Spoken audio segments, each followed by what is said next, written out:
శ్రీమాత్రే నమ. జయ గురు దత్తాత్రేయ నమ. ఈ వీడియోలో మనం జనవరి 1వ తారీఖు నుంచి 15వ తారీఖు వరకు ధనుసు రాశి వారికి జరగబోయే పక్ష ఫలితాలు ఈ రాబోయే 15 రోజుల్లో ఏ విధంగా ఉంటాయి అన్న విషయాన్ని పరిశీలిద్దాం. ముందుగా ఈ రాశి వారికి నూతన ఆంగ్ల సంవత్సర శుభాకాంక్షలు.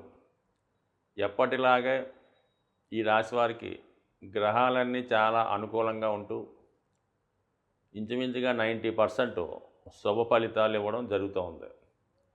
మరి ప్రస్తుతం ఈ రాశి వారికి రాశి అందే భాగ్య పంచమ స్థానాధిపతుల సంచారం. అంటే ఒక జాతకుడు అదృష్టవంతుడు కావాలన్నా, మిగతా గ్రహాలు ఇచ్చే ఫలితాలు అనుభవించాలన్నా భాగ్యాధిపతి యొక్క అనుగ్రహం ఉండాలి. ఇప్పుడు ఈ రాశి వారికి భాగ్యాధిపతి రవి, సూర్యుడు రాశి యందు సంచరిస్తున్నాడు. అంటే మనకి వరాలిచ్చే దేవుడే మన ఇంట్లో ఉన్నాడు. సో ఆ కారణం వల్ల జాతకుడికి ఒక విశేషమైనటువంటి కాన్ఫిడెన్స్ పెరుగుతుంది. చాలా ఆత్మాభిమానంతో, కాన్ఫిడెన్స్తో విజయవంతంగా తను మాట్లాడే విధానంలో కానీ, తన చేతల్లో కానీ చాలా హుందాగా, హోదాగా వ్యవహరించడం జరుగుతూ ఉంటుంది. సో అలాగే చాలా నిజాయితీగా ఉంటారు. ఉన్నది ఉన్నట్టు యథార్థంగా మాట్లాడుతుంటారు. సో ఏదన్నా రవి బలం ఉంటేనే జాతకుడు రాజకీయాల్లో కానీ, వృత్తిలో కానీ రాణించగలుగుతూ ఉంటాడు.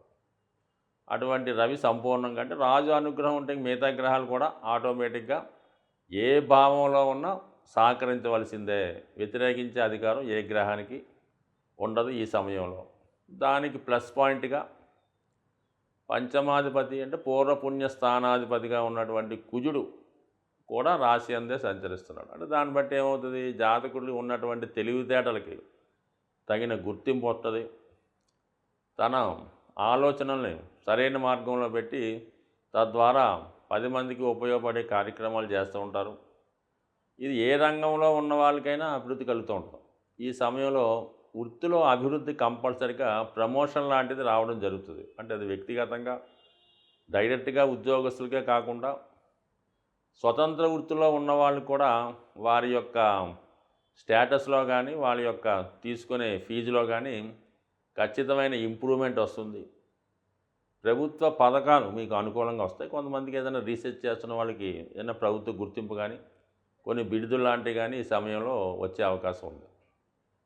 పంచమ స్థానంలో గురువు అంటే మంచివారు మీకు సహాయకులుగా ఏర్పడతారు. అంటే మీ శిష్యులుగాను, అసిస్టెంట్స్గాను, మీకు మీ అభిమానులుగాను ఒక గొప్ప వ్యక్తులు, మీకన్నా తెలివైన వారు మీకు సహాయపడే అవకాశం అది ఉంటుంది. అలాగే మీ సంతానానికి మంచి పేరు రావడం కానీ, సంతానం విషయంలో శుభవార్తలు వినడం కానీ ఈ సమయంలో జరిగే అవకాశం ఉంది. అంటే లగ్న పంచమాధిపతుల పరివర్తన. ఇది ఒక విధంగా పిల్లలకి విదేశ అవకాశాలు కానీ, నూతన ఉద్యోగ అవకాశాలు కానీ, విద్యా అవకాశాలు కానీ రావడం జరుగుతుంది. మొత్తం మీద 1, 5, 9 కలిసారు ఇప్పుడు అనుకుందాం. అంటే లగ్న పంచమ భాగ్యాధిపతులు కలిస్తే ఖచ్చితంగా ఆ జాతకుడు జీవితంలో నెంబర్ 1గా రావడం జరుగుతుంది. ప్రస్తుతం రాశి అంది కాబట్టి రాశి ఫలితాలు అనుకూలంగా మారడం జరుగుతుంది. సో ఇది ఈ విధంగా ఉంటే శుక్రుడు ద్వాదశ స్థాన సంచారం. శుక్రుడు 12వ స్థానంలోకి వచ్చినప్పుడు శుక్రుడు సంబంధించిన కారకత్వాలు అనుకూలంగా రావడం జరుగుతుంటుంది. అంటే ఇష్టమైన వారిని కలుసుకుంటారు. మంచి విందు వినోద కార్యక్రమాలలో పాల్గొనడం జరుగుతుంది. అంటే ఇష్టమైనటువంటి పెద్ద కంఫర్టబుల్గా ఉన్నటువంటి భోజనశాలలో భోజనం చేయడం కానీ, విందుల్లో పాల్గొనడం కానీ, ఇష్టమైన వారిని కలుసుకోవడం కానీ, వాళ్ళతో వీళ్ళ యొక్క కష్టసుఖాలు మంచి చెడ్డలు పంచుకోవడం కానీ జరుగుతుంది. ఇక ఖర్చుల విషయంలో చాలా ఒక ప్రయాణం చేసిన, ఒక హోటల్లో స్టే చేసిన, చాలా ఖరీదైనటువంటి హోటల్లో స్టే చేస్తూ ఉంటారు. ఎక్కువగా మరి ప్రయాణ సాధనాల్లో కూడా ఖరీదైనటువంటి వాహనాల్లో ప్రయాణం చేస్తూ ఉంటారు. సో ఈ విధంగా అన్ని సౌకర్యాలు జాతకుడికి లాభం కలుగుతాయి. కొన్ని సందర్భాల్లో ఇతరుల యొక్క ప్రమేయంతో కొంత నష్టపోయే అవకాశం కూడా ఉంటుందన్నమాట. అంటే మనకి సంబంధం లేని వ్యక్తుల కొరకు ధనాన్ని వెచ్చించి, ధనాన్ని ఖర్చు పెట్టడం, వాళ్ళు గిఫ్ట్లు ఇవ్వడమో, బహుమతులు ఇవ్వడమో చేస్తూ ఉంటారు. అంటే ఇతరులకి, ఇతరుల కొరకు ఇతరుల యొక్క ఆనందం కొరకు, ఇతరుల యొక్క సంతృప్తి కొరకు కొంత ధనాన్ని గిఫ్ట్‌గా ఇవ్వడమో, పంచడమో చేస్తుంటారు. కొంత మనీ వేస్ట్ అవుద్ది. రహస్య కార్యకలాపాల్లో పాల్గొంటూ ఉంటారు. సో, ఈ విధంగా ఇది పక్కన పెడితే శని భగవానుడి బలం చాలా అనుకూలంగా ఉంది. 3వ స్థానంలో శని భగవానుడు మరి రాహు యొక్క నక్షత్రంలో సంచరిస్తున్నాడు. రాహు చతుర్థ స్థానంలో ఉండి జాతకుడి యొక్క విషయం అంతా కూడా భూములు, స్థిరాస్తుల మీద, అంటే తను సంపాదించిన ధనంతో ఏదైనా ఇన్వెస్ట్మెంట్ చేసే విషయంలో భూములు, స్థిరాస్తులు, గృహాలు వీటి కోసం అన్వేషిస్తూ వాటిని కొనే ప్రయత్నం చేస్తూ ఉంటాడు. అంటే ఇప్పుడు జాతకుడు వీటి మీద తన ఆలోచన ఉంటుంది. ఒక పక్క తను వృత్తి చేసుకుంటూనే ఏదన్నా ఇల్లు అమ్మకానికి వస్తే కొందామని కానీ, వాటి మీద ఫైనాన్స్ చేద్దామని కానీ, ఏదైనా స్థలాలు కొందామని కానీ అటువంటి ఆలోచన అది ఉంటుంది. అటువంటి వ్యక్తులతో పరిచయాలు పెంచుకుంటుంటారు. అటువంటి చోట్లకి వెళ్తూ ఉంటారు. మొత్తం మీద ఒక వృత్తి అదనంగా వాళ్ళు చేస్తున్నటువంటి వృత్తితో పాటు ఈ భూములు, స్థిరాస్తులు, కన్స్ట్రక్షన్ సంబంధించినటువంటి వృత్తుల్లో కూడా కొంత ఇన్వాల్వ్మెంట్ అయ్యి అటువంటి వాళ్ళతో పరిచయం పెంచుకొని వాళ్ళతో తిరగడం కానీ, దానికి సంబంధించిన విషయాల్లో ఎక్కువగా టైము పాస్ చేస్తూ ఉంటారు. సో, ఈ విధంగా మొత్తం గ్రహాలన్నీ కూడా జాతకుడికి అనుకూలంగా ఉన్నాయి.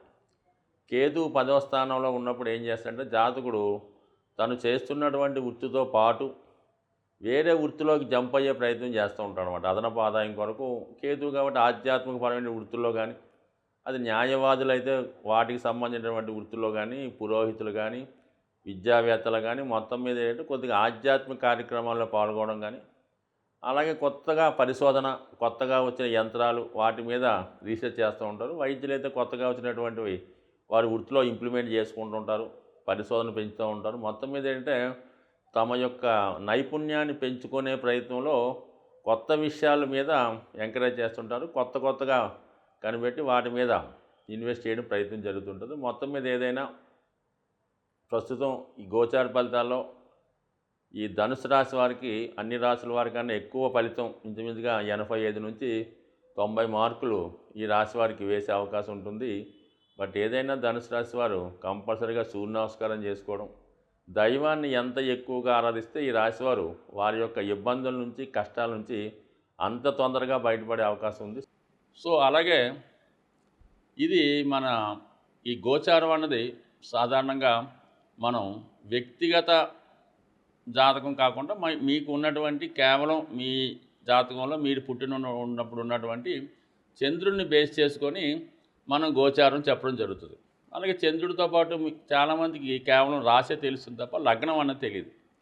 కొంతమందికి ఆటోమేటిక్గా మేషలగ్నం వారికి కూడా మనం చెప్పినటువంటి ఫలితాలు కొంతవరకు మాత్రమే వర్తిస్తాయి. అంటే గోచారం ఎంతవరకు మనకి జాతక చక్రంలో ఒక ఫలితం ఉన్నది అంటే మీకు ప్రభుత్వ ఉద్యోగం ఉందని మీ జాతకంలో రాసి ఉంది, లేదా మీ క్రీడా రంగంలో విజయం సాధిస్తారని రాసి ఉంటే అప్పుడు మాత్రమే ఈ గోచారం మీకు సపోర్ట్ చేస్తుంది తప్ప మీ జన్మ జాతకంలో జాతక పీఠిక మీద ఇటువంటి యోగాలు లేవనుకుందాం. పైపు వివాహం అవ్వచ్చు, సంతానం అవ్వచ్చు, ఉద్యోగం అవ్వచ్చు, ఏదన్నా జాతక చక్రంలో ఉన్నటువంటి ఫలితాలు మాత్రమే గోచారరీత్యా గ్రహాలు మారినప్పుడు ఆ ఫలితాలు మీకు ఇవ్వడం జరుగుతుంది. కేవలం చంద్రలగ్నాత్తు గురువు సప్తమంలోకి వచ్చాడు, పెళ్ళి అవుతుంది. 5వ స్థానంలో గురువు వచ్చాడు, సంతానం కలుగుతారు. దశమంలోకి గురువు వచ్చాడు, ఉద్యోగం వస్తుంది. ఇలాగ అనుకుంటే ప్రతి ఒక్కరికి కూడా ఈ భూమి మీద పుట్టిన ప్రతి ఒక్కరికి కూడా గోచారీత్యా గురువు ప్రతి సంవత్సరం మారి ఒక భావనలోకి వస్తుంటాడు. అందువల్ల ఎవరికి కూడా ఎటువంటి కష్టాలు, ఇబ్బందులు లేకుండా నడుస్తూ ఉంటుంది. సో, అందువల్ల ఎంతసేపు కూడా జన్మజాతకం ఇంపార్టెంటు.